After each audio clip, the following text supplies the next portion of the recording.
ನನ್ನ ಸ್ಟೇಷನ್ಗೂ ಹುಡ್ಕೊಂಬಂದು ಬಿಡಿಸಿದ್ದಕ್ಕೆ ತುಂಬ ಥ್ಯಾಂಕ್ಸ್. ಒಳ್ಳೆಯವ್ರಿಗೆ ಯಾವತ್ತೂ ಅನ್ಯಾಯ ಆಗಬಾರ್ದು ಅನ್ನೋದು ನನ್ನ ಅಭಿಪ್ರಾಯ. ಒಳ್ಳೆ ಆಲೋಚನೆ. ಸ್ಟೂಡೆಂಟ್ಸಿಗೆ ಬೇಕಾಗಿರೋದು ನಿಮ್ಮ ಥರ ಟೀಚರ್ಗಳೇ. ಅದು ಬಿಟ್ಟು ಅವ್ರ ಥರ ಹೊಡೆದು ಬಡ್ದು ಟಾರ್ಚರ್ ಮಾಡೋವಂಥರಲ್ಲ. ನೀವು ಹೇಳೋದು ಸರಿಯಾಗಿದೆ.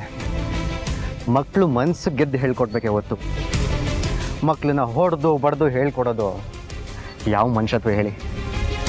ಬನ್ನಿ ಸರ್ ಸರ್ ಒಂದು ನಿಮಿಷ.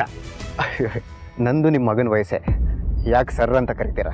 ಆಯ್ತು, ನೀ ಮಾತಾಡ್ತಾ ಇರೋ ರೀತಿ ನೋಡಿದ್ರೇನೆ ನಿನ್ನಲ್ಲಿ ಎಷ್ಟು ದೊಡ್ಡ ಗುಣ ಇದೆ ಅಂತ ಗೊತ್ತಾಗತ್ತೆ.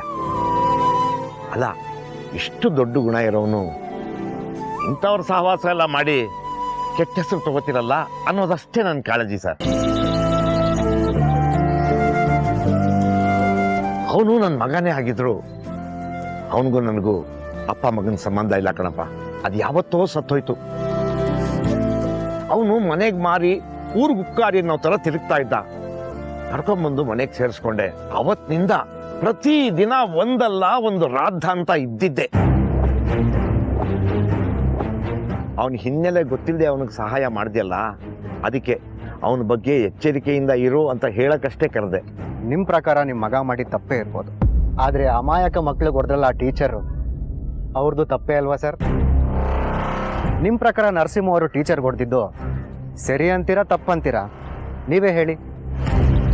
ತಪ್ಪಲ್ಲ ಅನ್ನೋ ಕಾರಣಕ್ಕೆ ನೀವು ನಿಮ್ಮ ಮಗನ ಬಗ್ಗೆ ಏನು ಉತ್ತರ ಕೊಡ್ತಾ ಇಲ್ಲ ಅಲ್ವಾ? ಯಾರು ಬೇಕು ಅಂತ ತಪ್ಪು ಮಾಡಲ್ಲ ಸರ್, ಪರಿಸ್ಥಿತಿ ಹಾಗೆ ಮಾಡ್ಸತ್ತಷ್ಟೆ. ಕೆಲವು ವಿಚಾರದಲ್ಲಿ ನಿಮ್ಮ ಮಗ ತಪ್ಪು ಮಾಡಿದ್ರು, ಈ ವಿಚಾರದಲ್ಲಿ ಅವ್ರು ಸರಿಯಾಗೇ ಮಾಡಿದ್ದಾರೆ. ಅದೇ ಕಾರಣಕ್ಕೆ ನಾನು ಅವ್ರ ಪರವಾಗಿ ನಿಂತಿದ್ದಿದ್ದು. ಆದರೂ ನಿಮ್ಮ ಮಾತಿಗೆ ಬೆಲೆ ಕೊಟ್ಟು ನೀವು ಹೇಳಿದ್ನ ಪಾಲಿಸ್ತೇನೆ. ಇನ್ಮೇಲೆ ನರಸಿಂಹ ಅವ್ರಿಗೆ ಯಾವುದೇ ತಪ್ಪು ಮಾಡಬೇಡಿ ಅಂತ ನಾನು ಬುದ್ಧಿ ಹೇಳ್ತೀನಿ.